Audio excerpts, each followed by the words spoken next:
Welcome back, guys. I'm sorry about miss another talking field like this. Maybe the other talking field is on Google Document. You guys watch it. So today we're going to finish reading a book on Hench.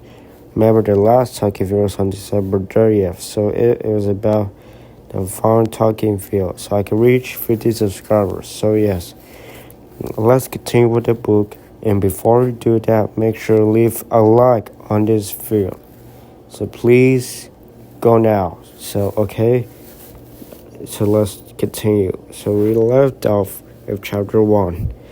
It's the first part of it. Now I have to read the second part. So yeah. Here we go. We look forward to seeing you in person.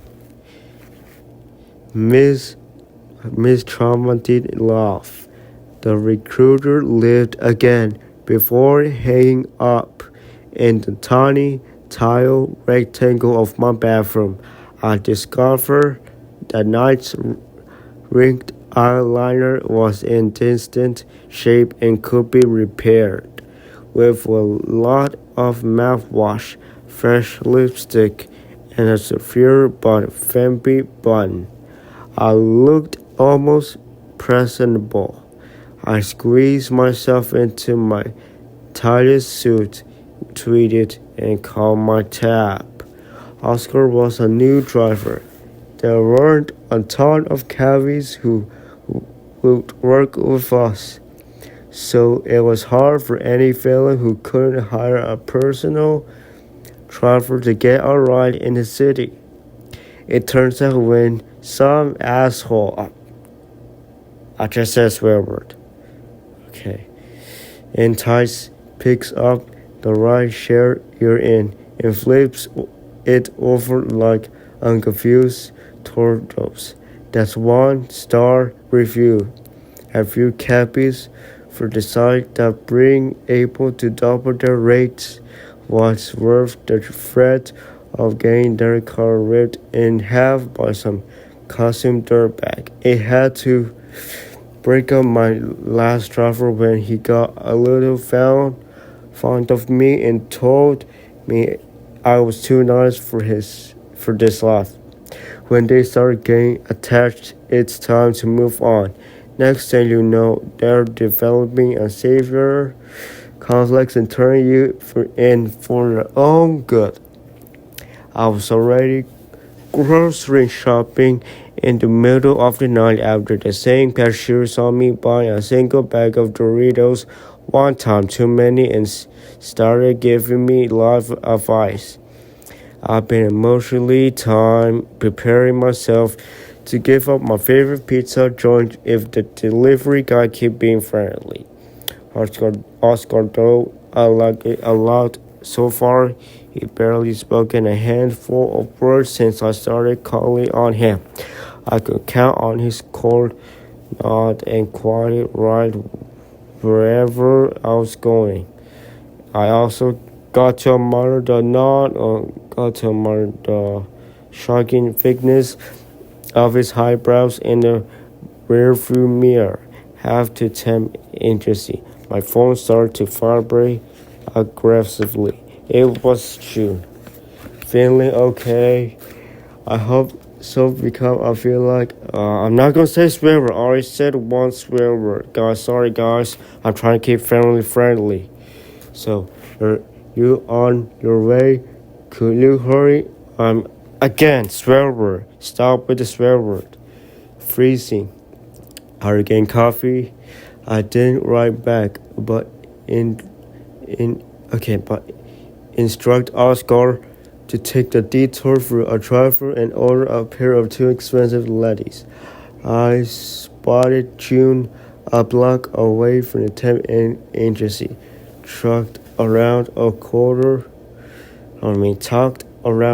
to keep out the line of sight for anyone in the building.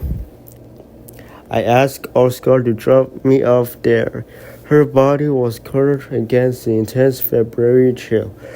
Her face turned toward the brick wall in front of her. Her smart navy blue trench coat was too tight for the weather, and the tips of her fingers were shaking from the cold as she had a cord. I don't know how to pronounce that. June had been henching longer than I had. She dipped a toe in the desolate end of the freelance world for the first time almost 3 years ago, and had been infallible when I followed the suit. She was the first person to admit to me that she worked as a hench, and surprised me by generously helping me do my temp agency application. I was shaky mess before my first intake interview, accepting a room full of hardened and battle-scared evildoers. There was a remarkable lack of black and mental mask when I finally walked through the doors, through just desperate temps, who looked as likely to have indecent topping speeds as demolition's experience.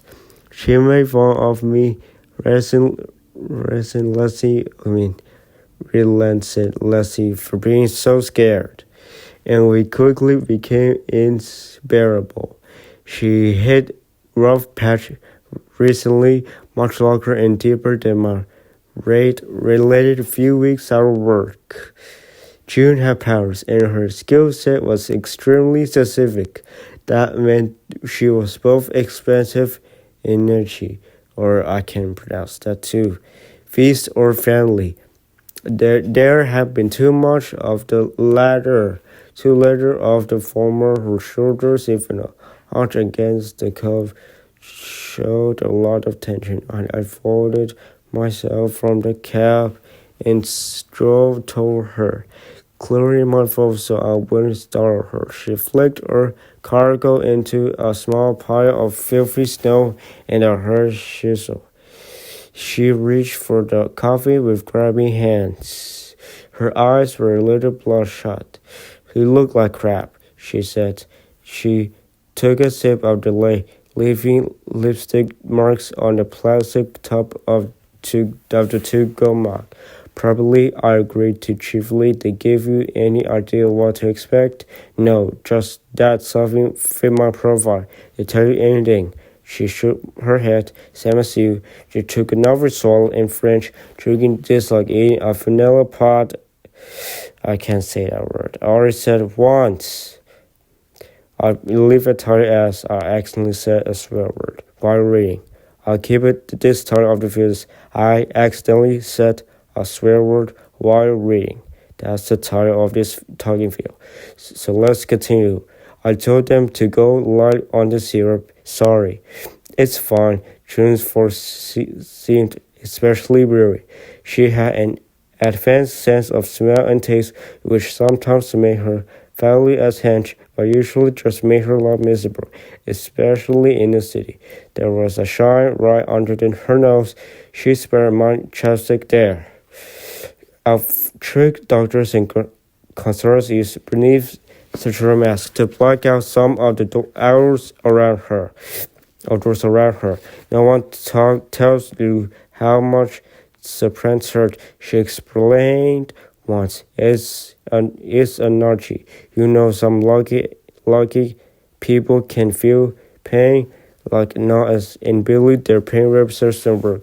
So you get the toes breaking toes and chewing off their own tongues before they learn to stop with themselves. Turns out, if you can't feel pain, you can't smell anything either. Think about a bad smell.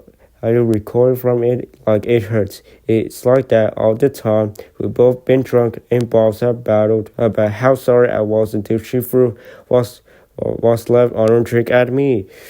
She was even worse at feelings than I was. She'd been wearing nose plugs to the bar that night like a swimmer.